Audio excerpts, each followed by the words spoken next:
right now, safe spaces are not a status quo. It wasn't often that we disagreed. It was that we were defining the thing differently. Men are a lot more likely to commit suicide. Hey man, there's a good chance that you may have to kill someone. The day's darkest before the light.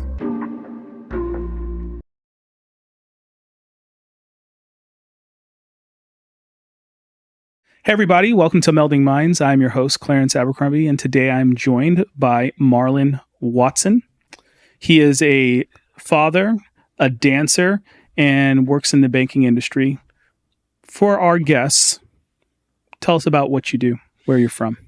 Well, I am initially from Brooklyn, New York. Big up New York. BK. That's right. My father, I say I'm from New York, but honestly, I spent most of my time growing up on the West Coast with my father being in the Marine Corps, California, Arizona. So I spent a lot of time there. I grew up there. And so I have my heart's in New York, but my love is West Coast and everything like that. And so, as you had said, I work in the finance industry. I work for a pretty prominent bank. I also do real estate, entrepreneur, just to kind of mix things up and do other things. And so I'm pretty busy these days. Nice. You mentioned that you're a military brat. Yes. What kind of impact did that have on your life? Friends. That's one thing I think a lot of military brats do, because if you're a military brat, you're getting up and you're moving every few years. So those friends, you don't have those lifelong friendships like a lot of people have. You have friends for 2 to 5 years, and then you're somewhere else. Yeah. And so that's one thing that's always been a kind of a want for me to say, because even now as an adult, I take a lot of stock in the friends that I do have, because that's what I want. I want to make sure my friends know that I'm there for them, that if they call me at 3 a.m. saying, "Hey, I need you," I'm out the door with no questions asked. So as a military brat myself, I also believe that I struggle with being able to, I've struggled with not having those lifelong friends, but I also found myself struggling with having the ability to create lasting friendships. It's almost like I went through a period of my life where friendships were just a temporary thing, because that's how it was kind of programmed for me earlier on in life. Is that something that you struggle with as well, or struggled with, and maybe you got past? Yes. Because just as you said, it was you get trained that these things are only temporary. People are only temporary. So, and of course that can be reflected in some of your relationships, because some relationships, they are temporary. And of course sometimes those things, they melt together, and that can be bad for some people. But going back to what you were saying, yes, it is difficult, and it has been difficult for me to keep those friendships going, because friendships take work just like anything else. You and I, for instance, don't talk a lot, but when we do see each other, there's a lot that we talk about, and there's a lot that we catch up on. There's a lot of in between that's there, but it's like we pick up like we haven't missed a beat is what it is. And that's how it's been since day one with you and I. And so, do you think that that's because we're both military brats? Absolutely. I mean, honestly, it's just the way we're wired and the way we grew up as kids. We didn't have those, hey, let's have friends this for X amount of time. Oh, we're off to the next duty station. We're PCSing out here and there and everywhere. Mm-hmm. So, we would make friends where we're at. But say, for instance, my sons make friends easily. And I'm kind of envious of them, because these friends that they made at the ages that they're at now, they're going to have these friends for a lot longer than I have. Now, granted, I do have a friend from when we were stationed in Arizona, that we reconnected, and which he was my best friend then. We're not as close as we are now, but it's still, that friendship is still there. Yeah. I think the thing that a lot of people struggle with when it comes to dealing with people who grew up in the environments that we did is that they look at the lack of contact as a lack of care. Yes. I don't have that thing that I can look back on in my past experience on like, this is how you keep in touch with people. So I'm basically learning that skill as an adult and not doing it as well as I probably think I could. Yeah. For years, and even to this day, I am the worst person to reach out to somebody. If you want me to call you, you want me to text you, yeah, it's probably not going to happen.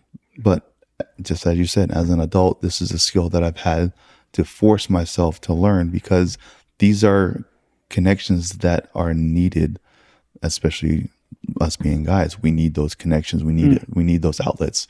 We need to be able to hang out with the guys and, for lack of better words, let our hair down or let our grays down. I mean, I'm getting gray over Let here. the gray out. Let the gray out.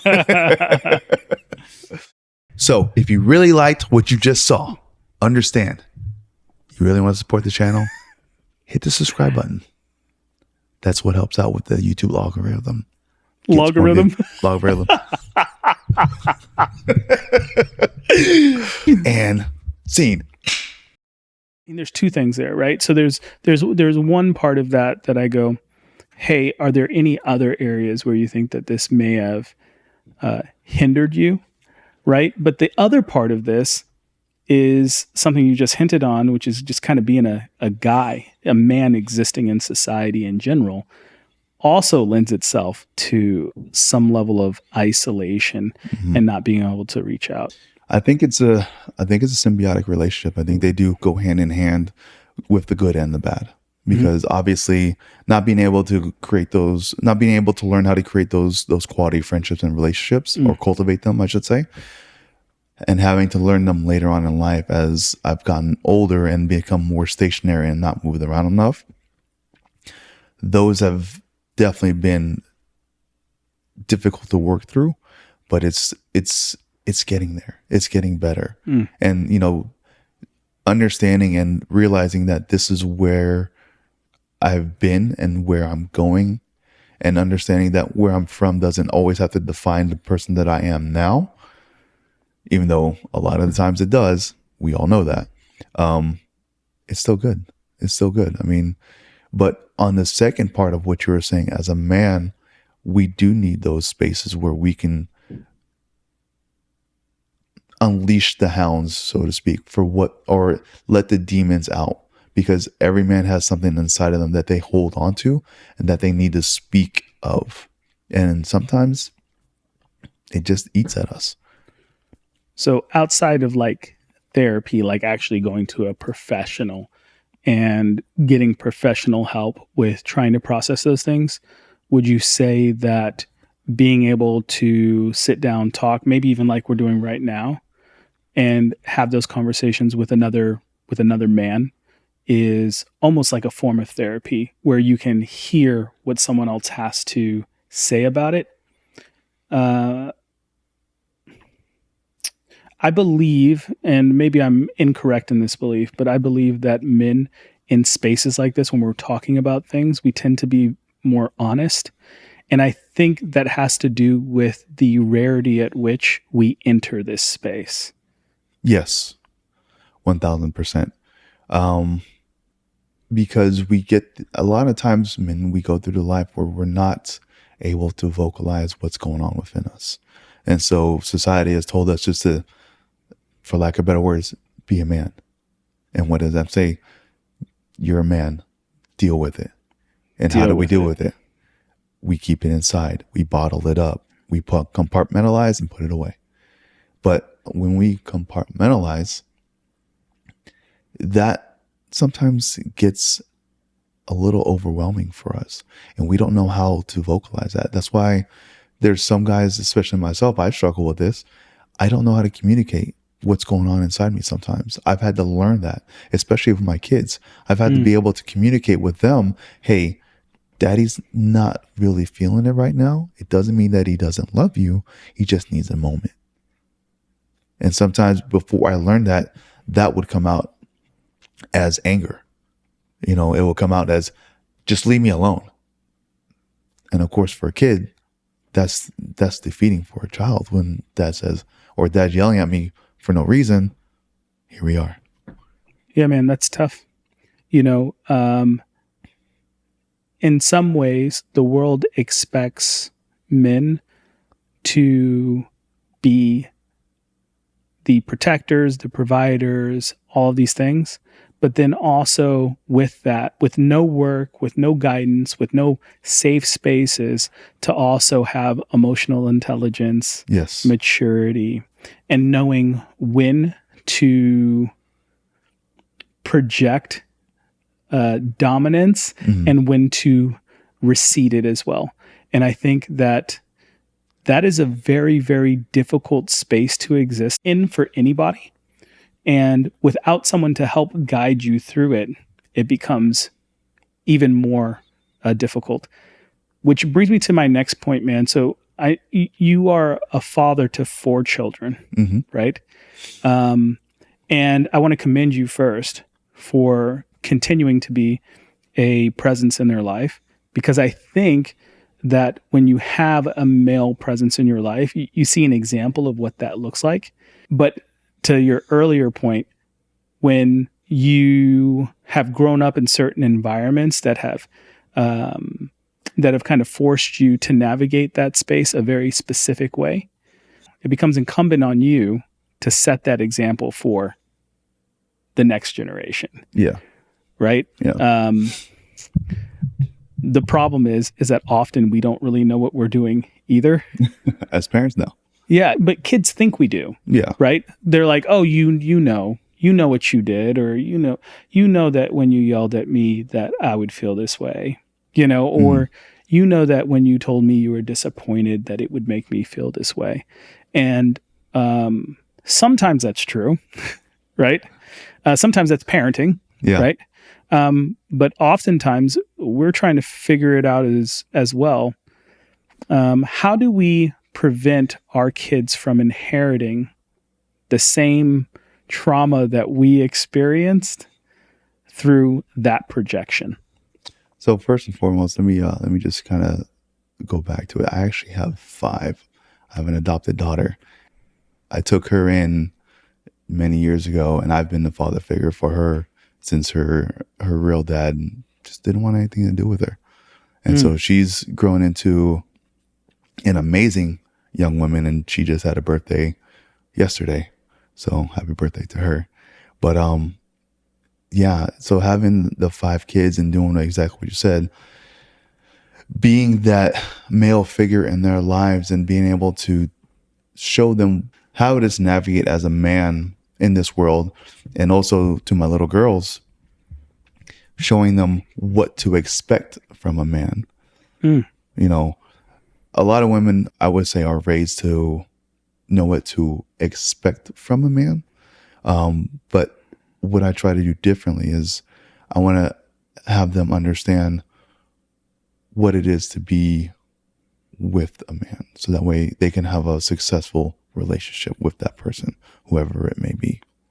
How do you do that? It's a lot of trial and error. It's a lot of modeling. It's a lot of showing them how not only to treat someone else, but also to expect to be treated. And I use that with their mother, with any other situation, just day to day, any interaction that I have with any person, be it man or woman, there are certain expectations of how to be treated. You don't want to treat somebody like trash, because they're going to grow up and say, hey, this is normal. I'm supposed to treat somebody like this. I think that you brought up a good point about it not just being about modeling the presence of a father figure, a male figure, to boys who will eventually be men themselves, but also to the women in our lives as well, so that they know what that looks like and what that dynamic should look like. Yeah.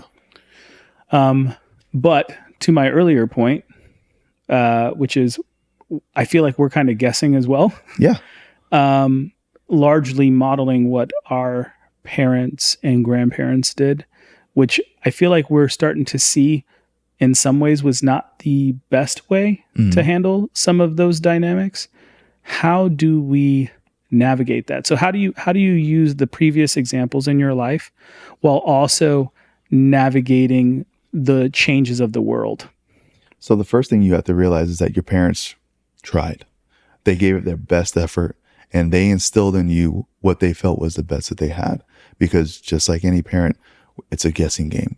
There is no guidebook to being a parent. There is no one size fits all parenting style. There's multiple different ways to parent and to raise a child. And you have to understand that how you were raised could have been good, could have been bad. That's all subject to how you feel.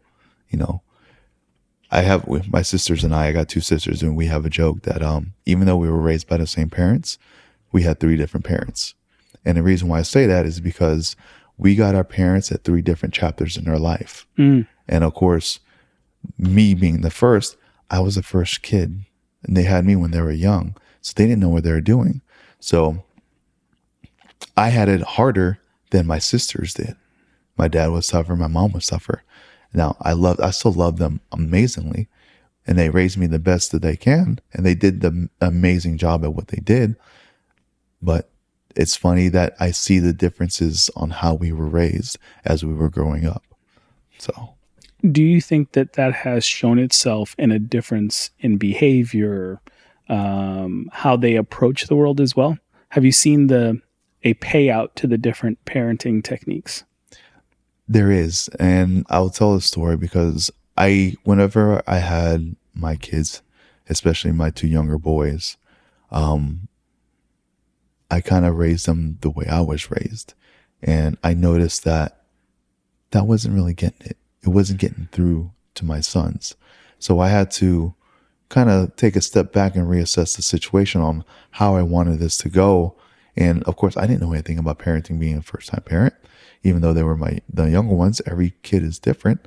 So I kind of modeled what I was seeing from their mother. And that made a difference in the messages that I was telling them and how they were receiving them. Because what I was doing wasn't working. So I had to do something different. And I didn't want to be the bad guy and this, that, whatever, be the disciplinarian or anything like that. I knew that there had to be a better way in order for them to understand I have their best interest in heart, and for them to understand that, hey, life is going to be black and white. There's not a lot of gray area in life. It's either you're this or that.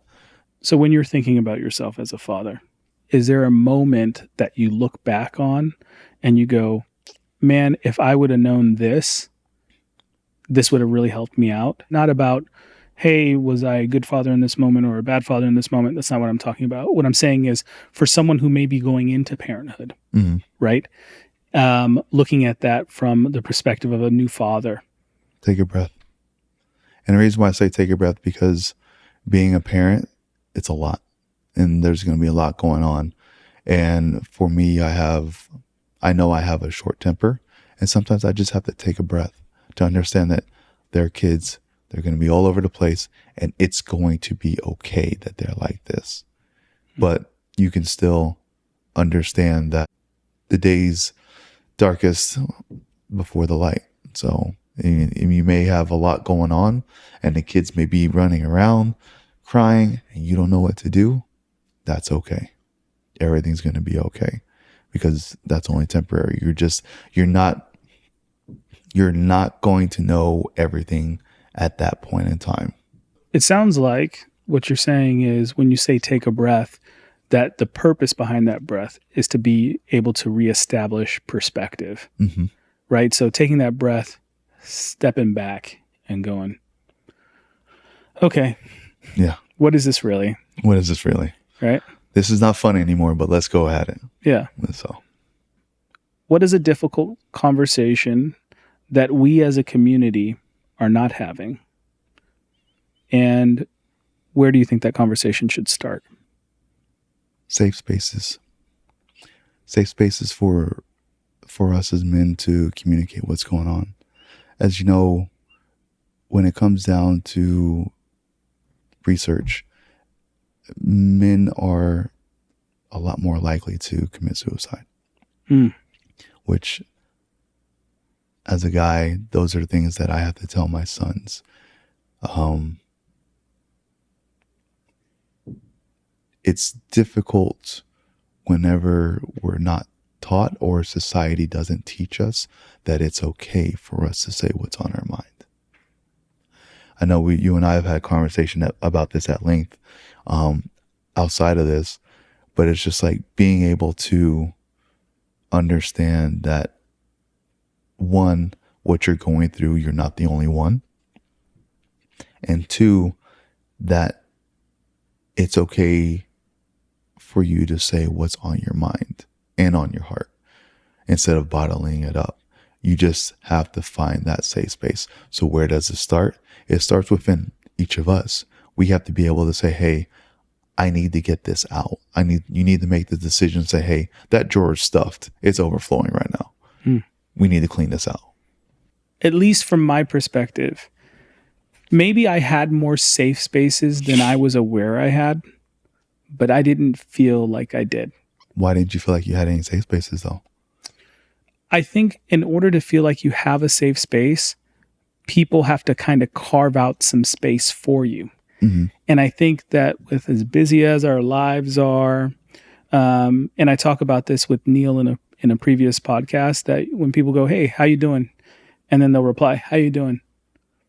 Like, it's like we didn't answer each other's question. No. We just kind of kept. You skirted the subject. 100%, right? And I feel like you really have to carve out space for someone to feel like there's enough space to put something in there, a concern, a worry, a conversation. And for me specifically, I didn't really feel like most people really cared.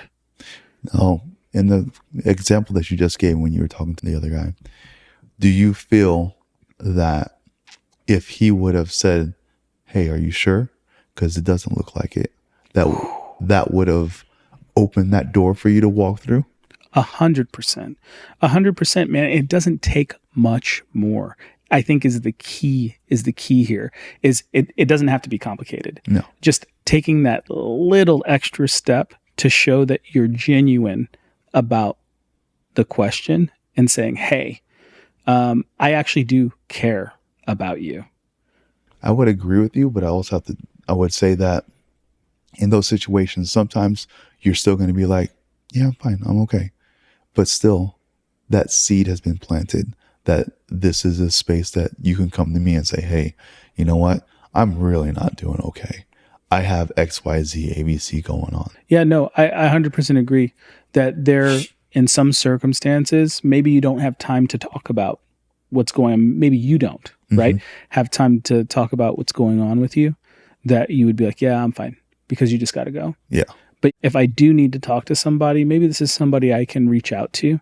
I think another space that ideally we should have is our family. I think the problem with that oftentimes is that, and this goes to being a parent, right? Is that when you are parenting your children, you create areas where it is more guideline, rule-based instead of communication-based. So one trick that I learned from my son's mom was safe space for my sons. They have to be able, in order for us to curb what's going on that you and I have to deal with now, not having those safe spaces, we have to start younger with our sons and be like, hey, safe space, what's going on? So that way they know no matter what they say, it's okay. They have to feel safe to say, hey, I messed up, or I broke this, or whatever the case may be. They have to be able to come to you and say, hey, I need safe space. And then at that point in time, as a parent, you have to realize that, okay, this must be either good or bad or what in between. But no matter what, it still comes from a loving stance and understanding that whatever they say, it's not the worst thing in the world, but they're coming to you and able to speak to you about what's going on with them. It's about establishing a relationship with your kids, with the people around you, peers, where they feel like you are reliable. It's about establishing the status quo within them.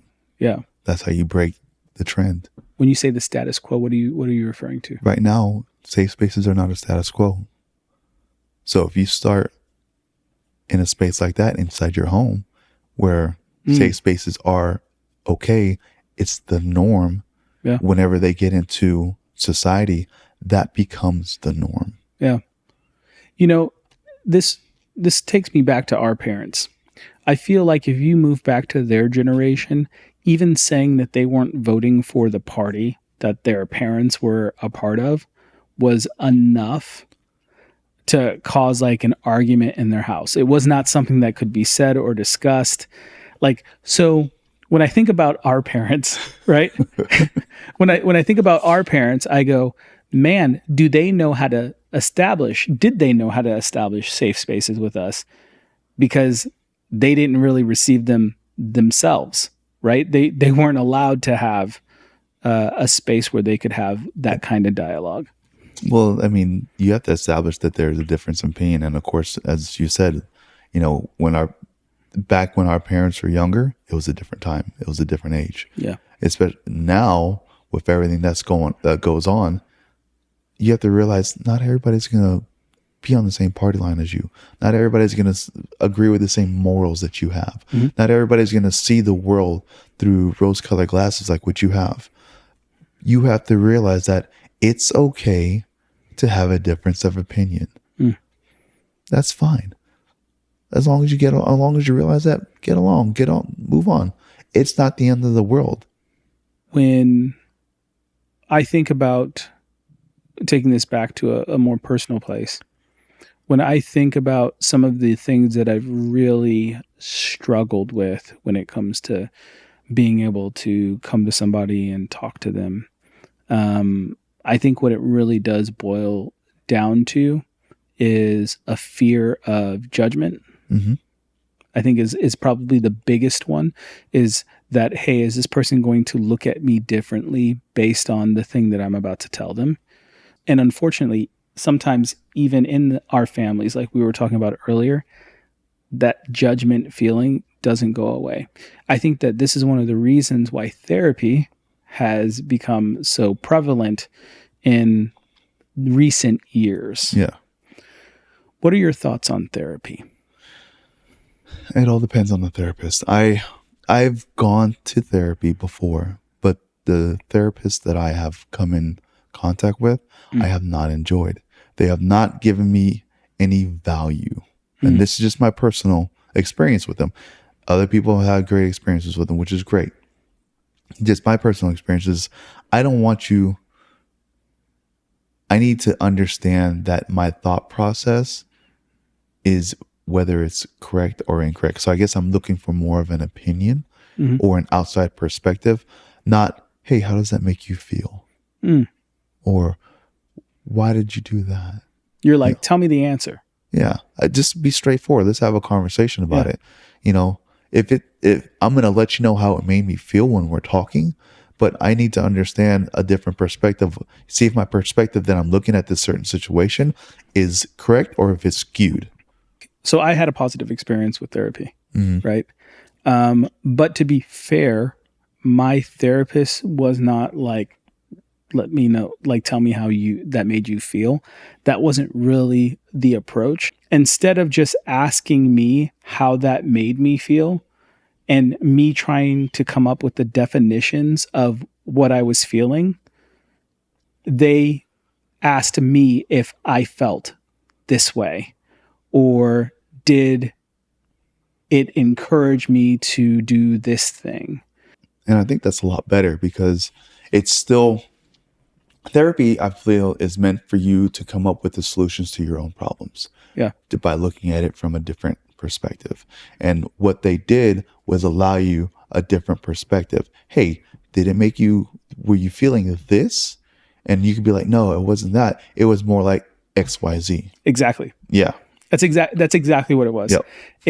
And sometimes they would give me two options, but the option was option 3. You Yeah. know, it'd like, hey, did that make you sad or did that make you upset? I'm like, it didn't make me feel either. I wouldn't say upset. I wouldn't say sad. I'd say it was more like, and then that helps us get to that place faster. Yeah, So, exactly. but I will say that I know everyone's experience is not like that. Yeah. So, I think finding a good therapist is like finding a good partner. Yeah.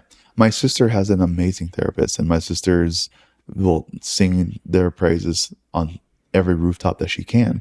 But for me, my experience has not been that, unfortunately. Yeah. So to each their own. Yeah. But you're not against therapy. No, not at all. I think everybody deserves to understand their feelings, and mental health is definitely something that's I'm a big proponent of, Yeah. because you have to understand what's going on within you, you know. So I will say that I am a proponent of therapy. However, I do think that therapy comes in lots of different forms. Mhm. So I do think that, to your point earlier, in a safe space, two men talking about things they've experienced. Like, I can give you a personal example for me. I remember when I was getting ready to deploy, and I'm in the heritage room with other fighter pilots, and they're like, "Hey, man, like, there's a good chance that you may have to like kill someone." And I'll tell you that it made me feel this way. Being able to talk to other people about that even further, people who had experienced it, Mhm. was super helpful for me. Like when I went to therapy, it was not something that we needed to talk about because it was so thoroughly covered within the community itself. Yeah, and that's good for you, because for as an example, if you would have came to me with that, I wouldn't know how to help you with that. But being that you were with other fighter pilots who have gone through the same situation Yeah. and had experienced the same emotions you were going through, they could better speak to that to you, so that way you get a better understanding and not really move past it, but understand it better. Yeah. Understand how you're feeling and how best for you to process it. Yeah, and you never know how you're going to experience things like that. And this isn't just like a combat thing, but even when it comes to other things, fatherhood, when it comes to being married, like there are all kinds of things that you're going to experience that you may have an idea in your head of, yeah, this is how I would handle that, or this is how I would be in that situation. And then you arrive, That's where it gets real. yeah. And all of a sudden you're like, oh, actually, I'm not like that at all. And I could use some guidance. Yeah. I could use some guidance and some direction. And that's when another man who's in a similar position as you, sitting down, having a conversation about it is huge, man. It's It is. huge. It's funny you say that, because I was in a group with other real estate entrepreneurs. And for the longest time, I've always felt that what I was doing was good enough. And I would compare myself to what I see on a lot of the social media feeds, which I know now that is not the right way to go. But at that point in time, I felt like I was the only one going through it, until the topic came up in our chat, as far as not feeling good enough and, comparing yourself to what other people have. There was a good conversation that happened with that. And it made me feel better to know that I wasn't the only one feeling that way. Yeah. Understanding that what I'm seeing versus what's reality and how I'm feeling about it is okay, because it happens. And I'm not the minority. I'm actually part of the majority. Sometimes it's good to hear that you're not broken, right? Exactly. Sometimes it's good to hear from other people that what you're experiencing, what you're feeling is normal. Mm-hmm. I think the majority of people process stuff the same. largely agree on most things. It's when you start to get into the really, really like nitty gritty specifics when you start to see people diverge. Yeah, because everybody's life experiences are different. I mean, as much as we try not to have our past dictate who we are, our past has molded us into the person that we are today. And that's where you'll get into nitty gritty, where everybody will be feeling the same thing as far as a certain emotion or instance or incident or issue, whatever the case may be. But getting down into the nitty gritty, depending on how they were raised or what they've gone through or what life has thrown at them, they'll have a different perspective. And that's okay. You and I are not going to see eye to eye on everything. Mm-hmm. Okay, so what? I can respectfully disagree with you, but still understand your position, and it gives me a different perspective on that topic. You know, that's one of the reasons I ask people to define things, because I found out, I would say pretty early on, that when I was talking to somebody and I found out that we disagreed, that it wasn't often that we disagreed. It was that we were defining the thing differently. Yeah. Right? So if I were to ask you to define success, how would you define success? Peace, time, having more time with my children, having more time for myself, having more time for my partner, not having to worry about how I'm going to pay for the next thing. Yeah. So I largely agree, right? So for me, I would consider myself successful if I own 100% of my time. Yeah. Meaning that everything that I'm doing is something that I am specifically choosing to do. There are other people who would define it as having a purpose. Yeah. Right? So if you say I'm successful and someone goes, no, you're not. It may not be that you guys actually disagree on where you are in life. It's that you really disagree on the definition of success. And if you told that person, well, I define success as this, they would then turn around and go, oh, okay. Well, by that definition, I also agree that you're successful. It's just my definition is different. Exactly. Right. And we agree on the topic, but as far as how we look at that topic is different. And that's okay. You know, we still understand and we still agree that we're both successful people. But when it comes down to the nitty gritty of it, and we're putting the glasses on and dissecting the whole subject and getting down to how success looks through our eyes, that's where we understand that, hey, you know what? You are successful. I can see that. I can understand why that's your definition for success. The definition bit is huge, man. So when our audience is watching, you know, this conversation, one of the questions they may ask is, what is a safe space? So how would you define a safe space?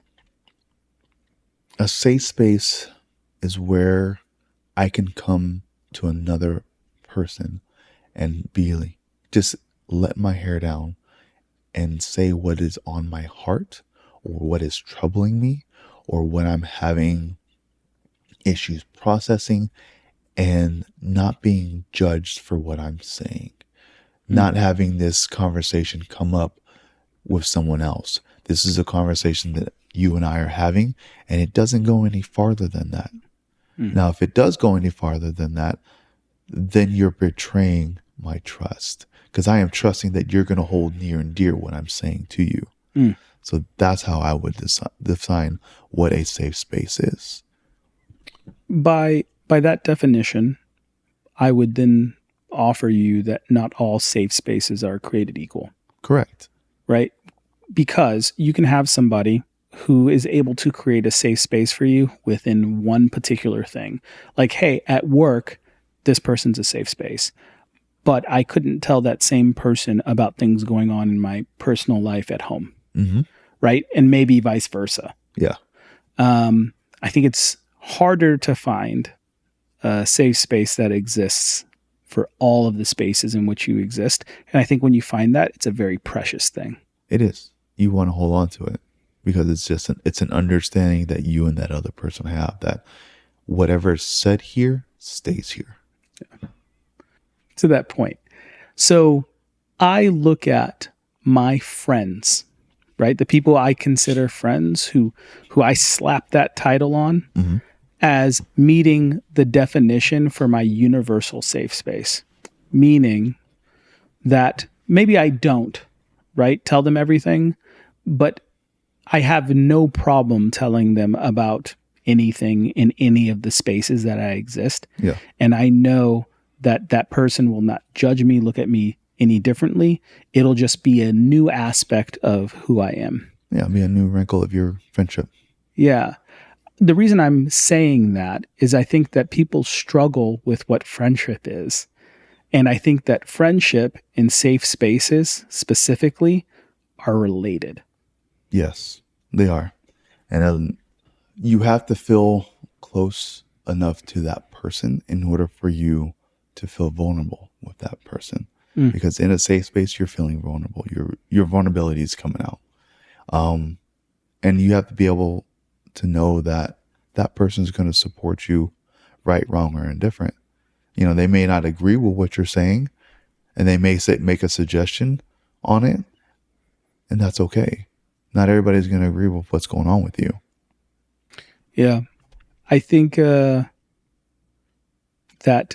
a lot of that is really, really difficult to do for most people because I feel like we exist in echo chambers now where largely what we're hearing, what we're seeing are tidbits of information that are designed to make us feel or connect a certain way rather than getting what I would consider a holistic experience of human connection. So if I were to take a snippet of this conversation, right, the most elevated part of it, and then put it on the internet, there are people who would feel all kinds of ways about what's being said with zero context. But the truth is that humanity is context. It's all of it.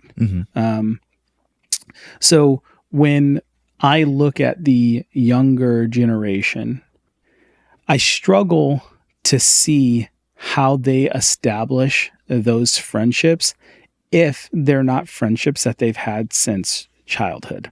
Right? Like if I grew up with this person, we've been through all of the stages and the things, right? And I've seen you grow, I've seen you sad, I've seen you ugly, I've seen you, you know what I mean? I've seen you cry. I've seen it all. I've seen you date that one girl and you shouldn't have done that. Yeah. Like I've seen it all. Yeah. Right? The girl who broke your heart. Yeah. 100%. Yeah. Right? However, when you meet somebody at a party, how do you create the friendship today with that person? That's the thing that I look at in the younger generation and I go, I don't know how you navigate that. And I think that it starts with, first, what's the definition of friendship? What do you consider a friend? Because I think a lot of people define it nowadays as someone that you can have a good time with, who's fun to be around. And I go, that sounds like an acquaintance to me. Yeah, I mean, everybody's definition is different. Friendship is a tricky one because just like you said, not everybody is your friend. And so you have to tread lightly.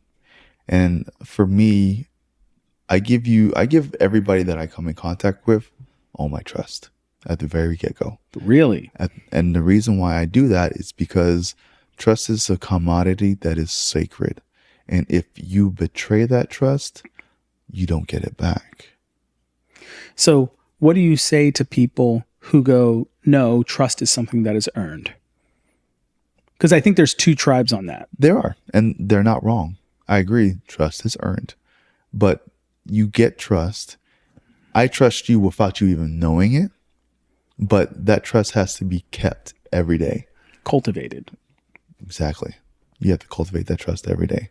And so if I say something to you, something minor like, hey, I think I like this girl. And I find out that you go around and you tell everybody around us, hey, this fool likes this chick over here. Trust is broken. Mm-hmm. You know, but if I tell you that and you're like, maybe you should go talk to her, and nobody finds out because I confided in that something special to me and you, Mhm. then yeah, that trust continues to cultivate just like a snowball. It gets bigger and bigger and bigger. So as time goes on. Let's peel that back a bit. Okay. So let's say you and I are newish friends, right? And you told me that you like this girl. Yeah. And I told other people. You didn't specifically tell me not to tell people, but I did. Yeah. I should have known, right? That this isn't something that you'd want people Yeah. to know, right? And then you come to me about, you're like, hey man, like, why would you ever do that? And I'm like, oh man, I didn't realize. I'm sorry. Do you give me a second chance? I believe second chances are, everybody deserves a second chance. Mhm. But I'm going to be more cautious how I move around you because of that experience with you. Okay. So basically it's not a reset. You have a ding on your record right now and you're under review. Yeah, I took away your gold star. Okay. Yeah. Okay. No, I think I can see that. For me, I think I lean more to the trust is earned tribe for me. Mostly because probably I would say mostly because of my own past experiences. Right? Okay. Like if something like that happens enough, if you find that you can't trust people enough, I think that you start to become part of the tribe that I'm a part of, which is like, I will trust you when you show me that you can be trusted, kind of deal. So I got to play devil's advocate real quick. Okay. In our own friendship. Yeah. Because you and I have been friends for many, many, many, many, many years. Yeah. And I feel like you trust me. But going back to the beginning of our conversation, being military brats and us not having a lot of contact, how is it that you can? Which part of that are you asking me to answer? So when you're saying that because we don't have many touch points, like how has that trust been cultivated? Yeah. See, but that's the thing is I'm not saying it needs to be cultivated. Oh. That was what you were saying when you give trust initially. Yeah. For me, I go, nope, I'm going to trust you when you show me that you can be trusted. And then once you show me that you can be trusted, you're part of the tribe, man. Like now, I get my members only jacket. yeah, you get your members only jacket. It's got your nickname on the back. You know what I mean? Like the whole, like the whole nine, right? And it stays that way. Okay. Until you show me that something has changed. Exactly. Yeah. So, and I think that goes back to me being a military brat, is that when I establish those relationships, and then I go somewhere for a little while and I have to live somewhere else, I have to do something, I don't necessarily always have the luxury of keeping touch points. So for me, largely, that relationship stays in stasis. Mm-hmm. So, and when I come back, it just gets unthawed, right? Yeah. I just go, okay, yep, all right, let me take that one off ice, and it's good to go again. Yeah. The problem is that other people don't necessarily feel the same way. Mm-hmm. And so, and this is for good and bad. I can have a bad relationship with somebody and then leave, and it stays in stasis as well. So when I come back, I don't go, all this time has passed. For me, I go, nope, you are exactly who you are when I left. And this is a problem for me that like I probably should work on. Yeah. Is that I do understand objectively that people change, right? And grow. But once again, trust is earned. Yeah. I want to say, because people change and people grow, but what in what you're saying, even though you've left and come back, they're still the same person to you. Exactly. Because you're just picking up where you left off. 100%. And so that's all you know at that point. And just like you said, trust is earned. They have to show you different in order for your mindset about them to change. 100%. Yeah. So that leads me into my next question to you. Would you say it's different for you because for you, you're not part of the trust is earned tribe. You're part of the I'll give you trust. Or is it when, if somebody betrays your trust and you leave and you come back, do you also stay in stasis for where that person is? So if somebody betrays my trust and I leave, Yeah. I'm not really reaching back out to them. Yeah, but you come back and you happen to see him again. I'm not saying that like you're keeping touch points with him. Yeah. I'm saying, okay, this person betrayed your trust. You come back to where they are, right? Are you like, nope, this person betrayed my trust, dead to me? Or are you like, well, 10 years have passed. Who knows who this person is? I'm going to treat them like a new person. No. I'm sorry, for me, no. They're dead to me. Okay. At that point. I mean, you've betrayed my trust and there's no need for me to fix that at that point. I mean, 10 years have passed. You've probably forgotten what you did or what's happened or whatever the case may be, but still, it's still a sore point for me. So I'm not going to go and say, hey, maybe this person's changed. To be honest with you, I can give 2 Fs. Okay. No, I think it's fair. It's interesting to me that we arrived to the same point, though. Mm-hmm. Going different roads. Yeah, through different paths. Yep. Yeah. But to summarize, this is what I get is establishing relationships is hard, right? Establishing safe spaces is necessary. Mm-hmm. Largely, we do that by creating friendships that allow us to be able to have those safe spaces, but they're not all created equal. No. And the really, really special people are the ones with whom you can be completely yourself and it feels safe. Yeah.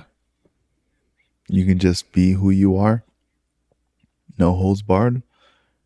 It's a judgment-free zone. And that's what we all need. Sometimes you just need a judgment-free zone for you to be as crazy, as comical, as cynical, as boisterous, as funny as you want to be, with knowing that you won't be judged for doing that. Everybody's got a face that they put on in public and another hat that they put on in private. And it shouldn't be that way, but unfortunately it is. Yeah.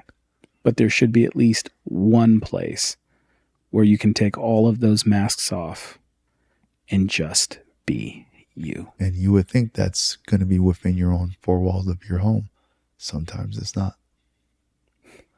That's heavy. Well, Marlon, thank you for joining me today. I've enjoyed the conversation, as always. And everybody, thank you for watching.